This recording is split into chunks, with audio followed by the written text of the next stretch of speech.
Hi, and welcome to Enchantment of Eternity's Game of Thrones Season 7 predictions video for Sam.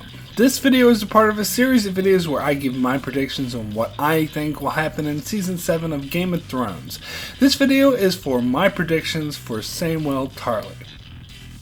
So I'm going to have to give a very serious spoiler warning, not just for Game of Thrones up to the end of Season 6, but also for production leaks, including leaked photos and a very detailed plot leak that has been confirmed so far by the aforementioned production leaks for Season 7.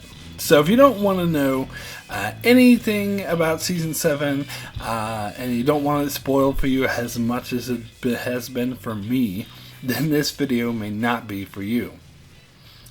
So let's get into my predictions for good old Samwell. Last we saw him, Sam just arrived in Old Town and he entered this huge library that was like the best thing in the world that's ever happened to him. However, when he arrived, the clerk there was unaware of his incoming arrival, stating that the record still showed that G.R. Mormont was the Lord Commander of the Night's Watch, where Sam's letter comes from Jon Snow. So I believe the Citadel will not start his training and will make Sam wait while they send a raven up to Castle Black to receive confirmation of Jon Snow's orders. In that time, Sam will be in heaven reading in the library while Gilly and Little Sam are off being bored somewhere.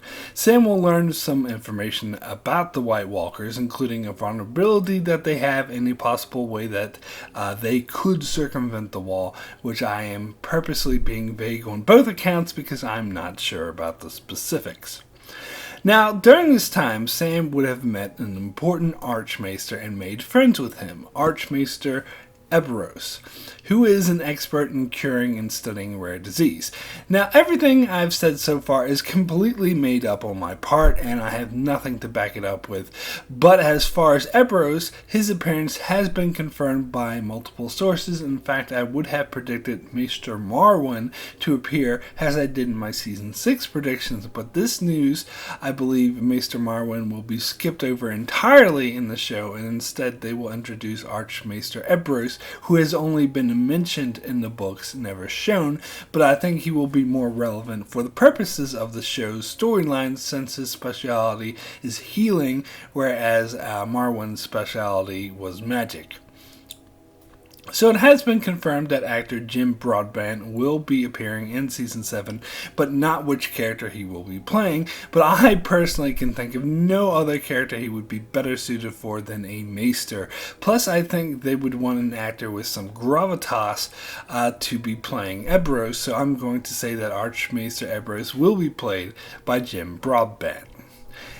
Anyway, the Citadel will finally receive word from Castle Black, and they will find out that Dolorous Ed is now the Lord Commander, and although Ed will reaffirm that they want Sam trained, the clerk is going to be a dick about it and say that Sam's letter is from Jon Snow, and he's no longer Lord Commander, and therefore it is invalid, and Ed's letter isn't good enough either because it was delivered by Raven, and therefore they will insist that Sam return to Castle Black and retrieve an official letter from Ed and then return with it. This of course will be a huge blow for Sam because that's an outrageous journey, and at this time they will cease his access to the library and kick him out, so he's going to return to Gilly really distraught, not knowing what to do. So he's going to go back to the Citadel and try to plead with them to let him back in, but the clerk is going to be a dick about it and refuse. But while he's there, he's going to run into Jorah Mormont, who is also insisting to be seen by the Maesters, and the clerk will refuse him as well. So then Sam's going to spark up a conversation with Jorah, who will not be interested in talking to him at first, but then Sam will learn that he is the son of G.R. Mormont, so he'll want to help him, and after Jorah learns that he was a friend of his father, he'll reveal why he's there, and that's because he is seeking a cure for his grayscale. Sam will then tell him about his friend Eberros, who is an expert at curing rare diseases, and if anyone can cure his grayscale, he can. So the two of them will come up with some harebrained scheme to sneak into the Citadel so they can get Eberos's attention, which they manage to do, and Eberos is more than happy to help them out, and it just so happens he had been working on a cure for grayscale, which he tries on Jorah, and it happens to work and cure his grayscale.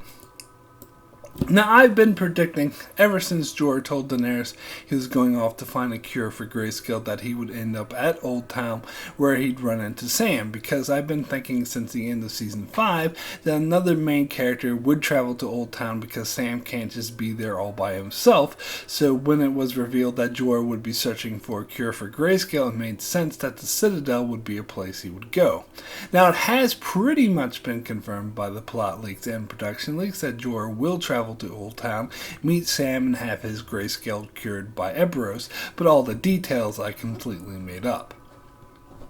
So after Jorah is cured, Jorah would have heard the news that Daenerys has made Dragonstone her base of operations and will want to travel there to join her at once.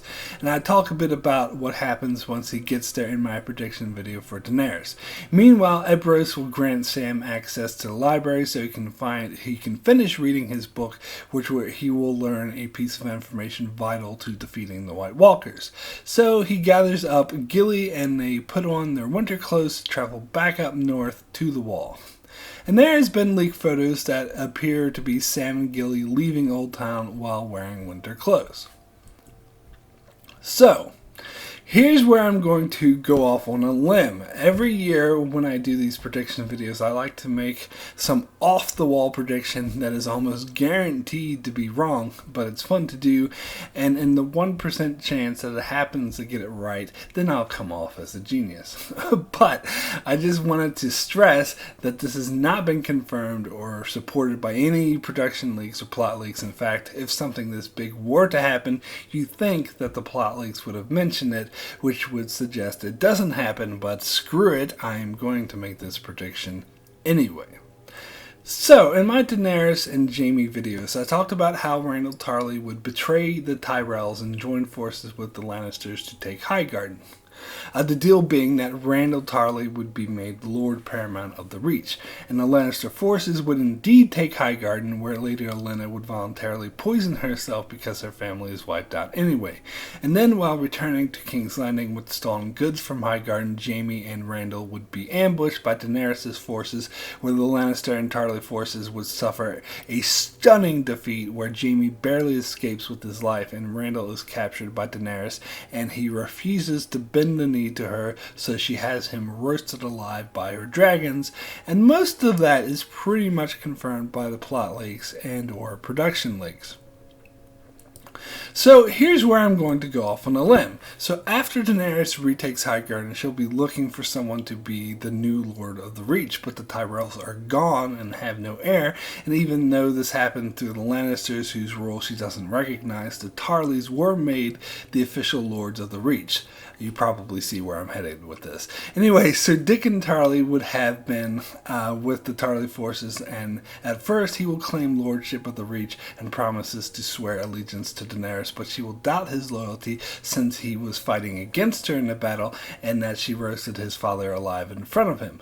But Tyrion and Varys, or perhaps both, will then inform Daenerys that Dickon is not in fact the eldest Tarly son, that Dickon has an older brother, and perhaps Daenerys will even talk to Jon Snow about this once she returns, and he will tell her about how much Samwell can be trusted and he would make a worthy ally. So Daenerys will proclaim Samwell Tarly the new Lord Paramount of the Reach and Warden of the South. And so the search parties will be sent out to find Sam, who had, last been seen leaving Old Town, and they will find him approaching Hornhill, where he planned to sneakily visit his mother and sister. There he will be informed that his father is dead, but after he had been proclaimed Lord of the Reach, making him the new Lord of the Reach. He, of course, won't believe it, but then he will be given a letter from Jon, who informs him how difficult it was for him to become King of the North, but he had to do it for the greater good, and so will Sam. So Samwell who will take his place as Lord of Hornhill, which will become the new capital of the Reach. He will travel there to drop Gilly and Little Sam off, and Daenerys would have officially relieved him of his Night's Watch vows, and thus he will officially marry Gilly and adopt Little Sam as his son and heir. So Sam will order the forces of the Reach to help Daenerys claim Westeros, and as I covered in another video, she will successfully take the Seven Kingdoms. Whereas in the meantime, after Sam marries, he will leave Hornhill to resume his journey north, as he still feels he is needed in the fight against the White Walkers, and he will leave Gilly behind as the Lady of Hornhill, who will of course get a lot of help from Sam's mother. So last we see of Sam, he will be traveling north, and perhaps we may even see him arrive there, and he would have been too late to prevent the White Walkers from circumventing the wall, which I talked about in my Bran video, and that is how Samwell's Season 7 storyline will end. So yes, that last one was really out there. I doubt it will happen, but I had to throw it out there anyway. In fact, all these predictions are all just wild shots in the dark, and if I get at least 40% of them correct, I will consider it a resounding success. So that's it for my Game of Thrones Season 7 predictions video. For Sam, be sure to keep an eye on my channel as I continue to do Season 7 prediction videos. Also check out my channel for many more Game of Thrones videos, as well as many other videos on shows like Star Trek, Vikings, and more, so be sure to subscribe so you can keep up with all that. And thanks a lot for watching.